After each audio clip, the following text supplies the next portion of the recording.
Vi starter i dag i dette solskin med Elly Griffiths, Kåre Poulsen, der skal tale om Iskoldt spor. Velkommen til. Thank you. Thank you.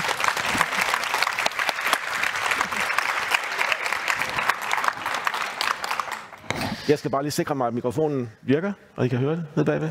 Super godt. Vi skal tale om Iskoldt spor af Elly Griffiths. Den hedder The Frozen People på engelsk, og vi kommer til at tale på engelsk fra nu af. Welcome. Back again. Thank you. Yeah, it's wonderful to be back. Your second home here. Really, I love it here. It's my favourite festival, and if you didn't invite me, I'd come anyway. So, luckily, my lovely publishers invited me. Eventually, we're going to do it in Danish. Okay.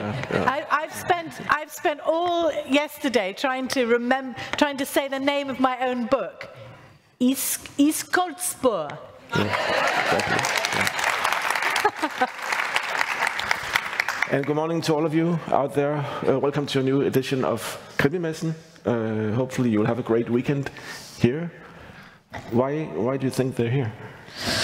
Well, it's a wonderful festival, I think, and hopefully we're all here because we love books, but I've just been so grateful for how much people have loved my books here in Denmark, and Horsens just seems to be a real, as you said, it's like a second home for me. So it's a wonderful thing. But I think, I don't know, we're all here, aren't we? Because we love books, and that gives us something in common, I think. They're probably going to stay after this. Yeah, I think it's not just for me. I do think it's not just for me. But why do you think crime fiction still appeals? I was thinking last night, it's the same thing over again. Someone gets killed, someone finds the corpse, someone has to figure out who did it, and then you have to find out where he is and to catch him and prove it and lock him up, and then it starts again. I mean, it's the same thing. Why does that appeal? It is an interesting question, isn't it? And why books in which people are murdered, and here we are in a prison where somebody was executed, why are they so comforting? Why do we love them so much? And I think it is a really interesting question. I'm not sure I have the answer, but I do think maybe if you're living in a world, and I promise you I'm not going to be political, but if you're living in a world that is a bit uncertain, and when we're not quite sure what's going on, and we maybe haven't got faith in some leaders, I think that who could that be? You know, we don't. And I think there's something about a crime novel in which things get resolved. Something bad happens, and we find out what it is, and then it's resolved at the end. And I think there is a big comfort in that, isn't there? Probably, yeah. Let's talk about you and your stories. You have a brand new series coming out. First one is called The Frozen People, and we meet your new main character, police officer Elly Griffiths. Before we start talking about her, I know that you read English in King's College in London, and also that you did an MA in Victorian literature. Yes. Dickens, Trollope. Talk about this fascination of, I mean, history, and because we need that for the rest of the conversation. Yes, well, I mean, it's a long time ago now that I read English at university. It was a long time ago, but I did do a master's in Victorian literature, and those are my favourite books. And my favourite writer is Wilkie Collins, who I'm sure a lot of you will know, and The Moonstone and The Woman in White are my favourite books. So I love that era, and I actually wrote my thesis at university on a really odd subject, and it was on furniture in Victorian. I know, my thesis advisor was very shocked. It was on furniture in Victorian novels, and there's so much stuff in them, there's so many objects, that actually it's kind of quite hard to get across the room. And my theory was that this was one reason why crime fiction emerged. In 1850, it was kind of the start, in the English language anyhow, of crime fiction, of detective fiction. And it was to make sense of all this stuff that they had in their rooms. So eventually, this has led me to, I think, to The Frozen People, Iskoldt spor, where Elly, and where we're going to talk about it, goes back to 1850, and she's in those very rooms. So I do think that was the seed of it. So when you read the book, you have to really notice the descriptions of the furniture? Yes, well, the furniture is very important in the book. I didn't read it with those eyes, but I have to read it again. And the clothes. Yeah. The clothes are important too. So, obvious question. If you could travel back in time where and when would you go? Well, where would I go if I could go anywhere in time? Do you know, I think I might go back to Roman times because I'm half Italian. I'm sure a lot of you know my real name is Domenica De Rosa, which it sounds completely made up, but that is my real name. I had to make up Elly Griffiths. Elly Griffiths is made up. So I'm Italian, so I feel at home. And I think if you were rich, and it always is the case, you always have to say, don't you, if I was rich. If I was rich, if you were rich, I think the life as a woman in Roman times was not too bad. You were educated, you had quite a lot of power in the home, and you had a lovely house with bath. You know, I do like running water, so Rome. I was actually in Rome not so long ago, and I was at a churchyard, and a very famous one, and all these British poets were actually buried there. Yes, Keats and Keats and and I wanted to be buried there just in case our spirits survive. There would be someone interesting to talk to afterwards. And that's a big. Well, what a nice idea! And on Keats's grave it says, "Here lies one whose name was writ in water." And that's so beautiful because he didn't think he'd be remembered. But he was remembered, so I always think that's lovely. But he wasn't really recognized at the time. In his lifetime, no. So, I think we have to talk about time traveling, and there's something tricky about it. The people in the book will time travel, and there are actually rules.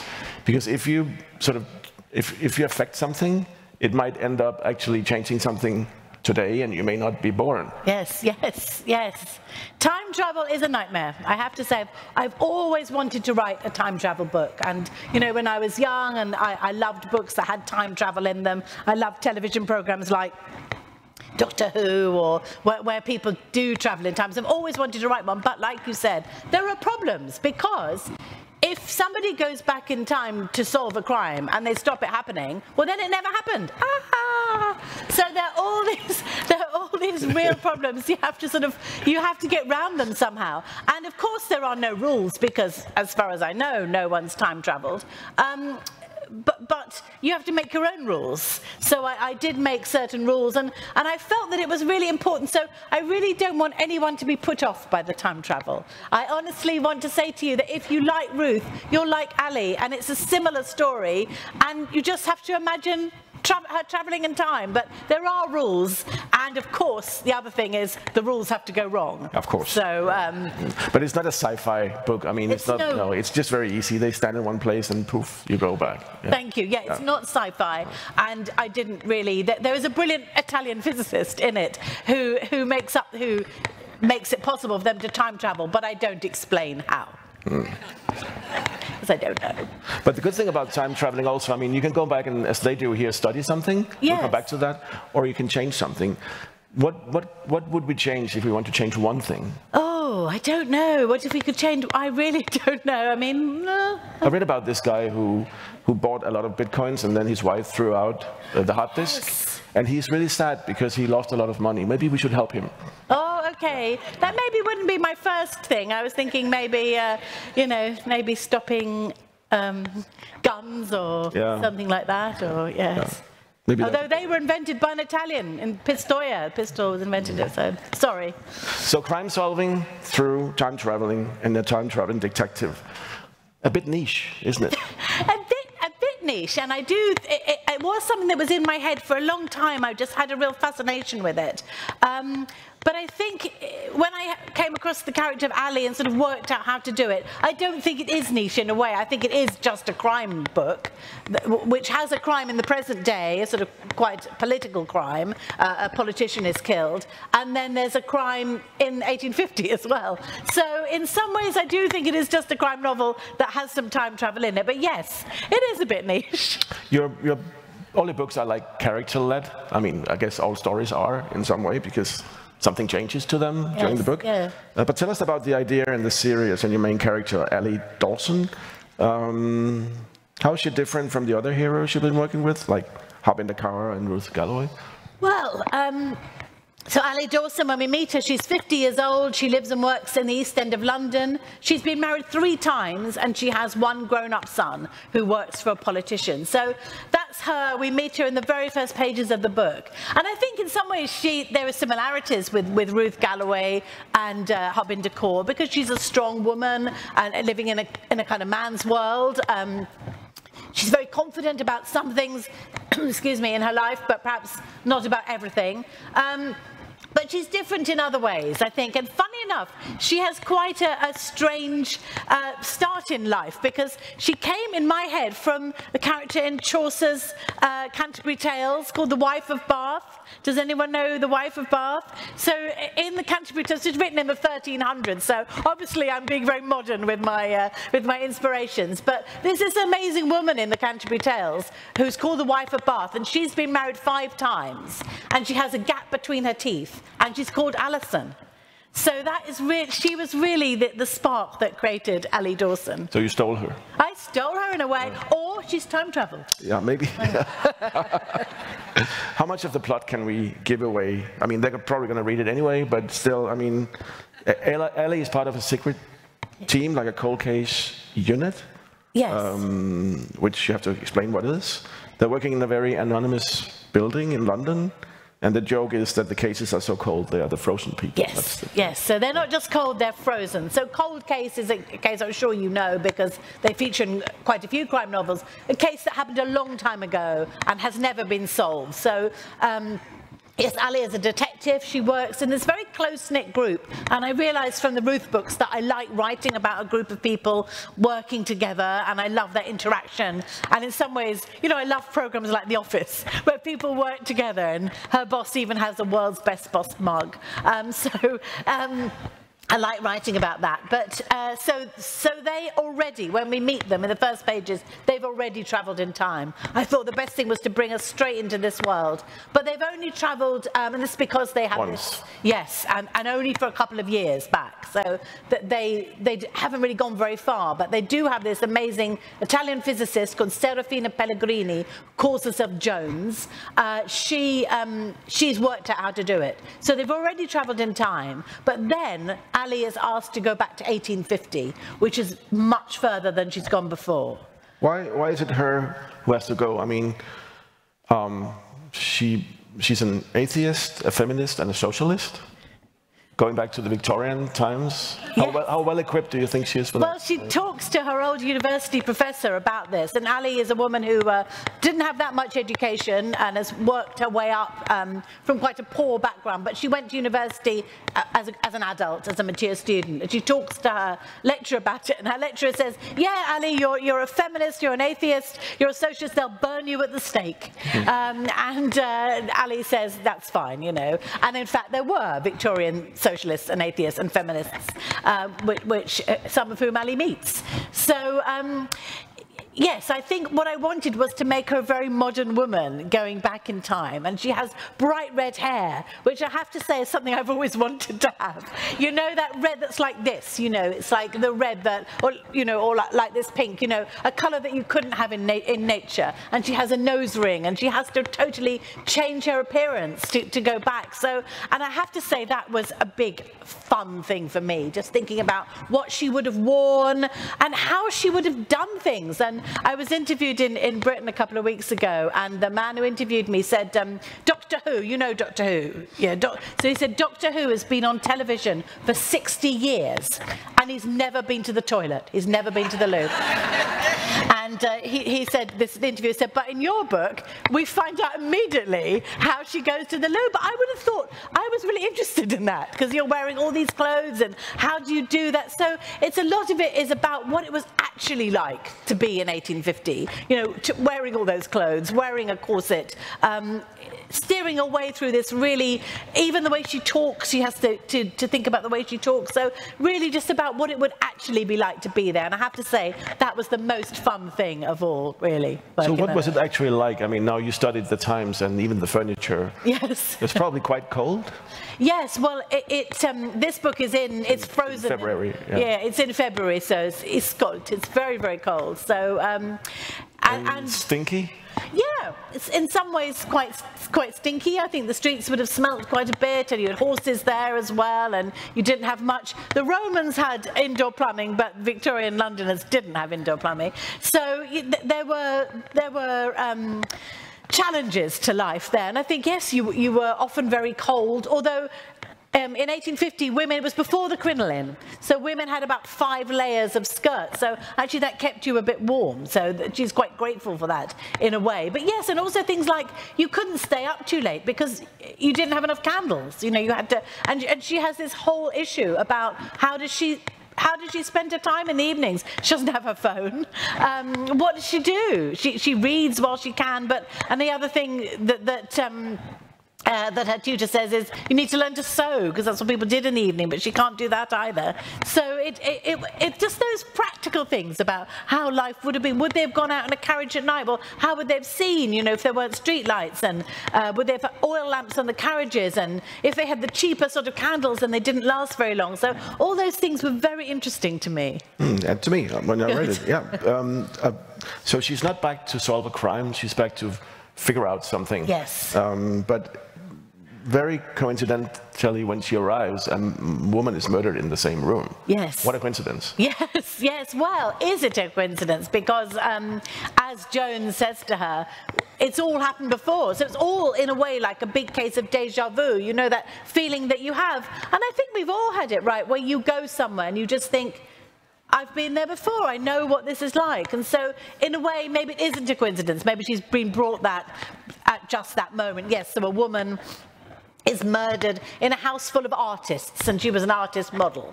And so Elly tries to solve this murder whilst desperately trying to get back to her own time, where her son, Finn, no spoilers, is in a lot of trouble. So the thing is, she gets stuck, because the idea was to go back, figure it out, and then come to present time. Yes. But then it doesn't work, so she's stuck. Yes. She doesn't know how to get to the future again, which is really a bummer. Yeah, it really is. I should put that on the book. It really was a bummer. Yeah, it really was. But yes, and this is where because the rule that I've created is that one person can go and one person can come back. But what if somebody else has taken her path back so she can't get back, taken her gate back? So she's stuck there, and I wanted to, without overdoing it, bring in the whole, what would that be like? You know, she can't get back to her home, she doesn't know, she can't communicate with anyone, she might never see her beloved son again, and she doesn't know it, but he's in a great deal of trouble at home. So I did get her into a lot of trouble, but I did also get her out of it eventually. Because you need her for the next book. I do need her for the next book, yeah, yes. So we don't want to give anything away about Finn, the son, but he's working for a politician, and that's like a stream of politics. We'll come back to that. But before that, tell us about the collectors, because this is something, I guess, a lot of museums have like weird collections of stuff. Yes. But this stuff is actually a little bit dark. Tell us about it. Yeah, so really the idea came from my husband, who I'm sure I've said to you before was really the inspiration for the Ruth books as well, because he's an archaeologist. And also he worked for a museum, for Brighton Museum. He was the curator of archaeology there. And he told me about these odd little collections that museums have. And Brighton Museum has this weird collection of Egyptology, of things from Egypt, which I always remember the name of the man who collected it, because he was called Griffiths. And Andy was saying, like, because none of it's on display, but in these back rooms there are these awful, like, mummified cats and things like that. He found a mummified head in his office, you know. There were all these mummified head, just a head, you know, from a mummy, but all they took was the head. And really it was these Victorian people who wandered around taking things, you know, really looting them is the word, without any respect for the culture, any respect for the country, any respect for anyone. They just took it because they were like magpies, you know, it was glittery, they took it and they took them home. So a lot of museums now, they're often hidden because the provenance is so dodgy, really. So a lot of museums have these little hidden collections. So Elly meets this group of men called the Collectors. And on the face of it, they're interested in furniture and odd objects. But do they collect worse things? That's the question. And the rumor is that you need to have killed someone to join the group. So those are the Collectors. Mm-hmm. What's the point of all this trouble? I mean, this is a semi-historical book, and usually historical fiction has some message to present time. What is it that we try? I mean, we haven't talked about, but there's a sort of a part of the plot is politicians trying to actually clean themselves or get away with something. Yes. And let's talk about that connected to British politics? Well, I think one of the messages, don't trust politicians too much. And that there is a divide, because Ali, as I've said earlier, is a socialist, but her son Finn works for a Conservative MP. So already there's a divide in the family. And they love each other, but they don't agree on politics. So I thought that was quite interesting to explore that, really. And I think there is not just so much politics, but I think there is a theme of power. You know, who has the power? And a Victorian society is very patriarchal, so, you know, the men had the power. And is that different in modern day politics? And rich people have power. And of course, Ali is this woman who suddenly appeared. She's not rich in her world or in this. She has no real agency, though she gives herself some agency. So I think that if there is a theme, I think it's about abuse of power, really. You know, and you know, British society is still very unequal. You know, I think 8% of people in Britain go to what we call public schools, which is ridiculous because they're private. So 8% go to private schools, but until the recent government, 80% of the government were from those schools. So think 8% of people go there, but 80% of people in power are from those schools. That's quite shocking, isn't it? So not much has changed. No. But that's the other theme of the book, I think. Not much has changed. But you can make a bit of a difference. I think that's another theme. I was thinking, reading a book is actually time traveling, isn't it? Yes, it is. I think that's a really good way of looking at it. And we can time travel, can't we, all of us? Because we can open a book and just get lost in another era. So we're very lucky. And I always think the shape of a book, you look at a book, it is like a door, isn't it? It's the same shape as a door. And you open that door and you can just lose yourself in another world, which is a wonderful thing. And it's also teleportation, because you don't have to stay where you are. Yes, exactly. Yes, you can just you can travel in time but not in space, which is very lovely for us. And we don't have to go through all the trouble of putting back the body parts together. No, and we don't have to dress up in loads of Victorian clothes, though we can do if we want to. So what was fun about writing this series? I mean, you have you don't want to call it a series, but the Route Galloway, eventually it is, and then you have the other one from London that we talked about last year. Yes. And now you start up a new one. Is that because you're bored with or what?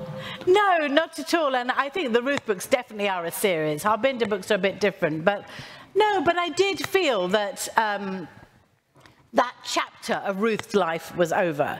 But I have not said that I'm never going to write about Ruth again, you know. I have not said that.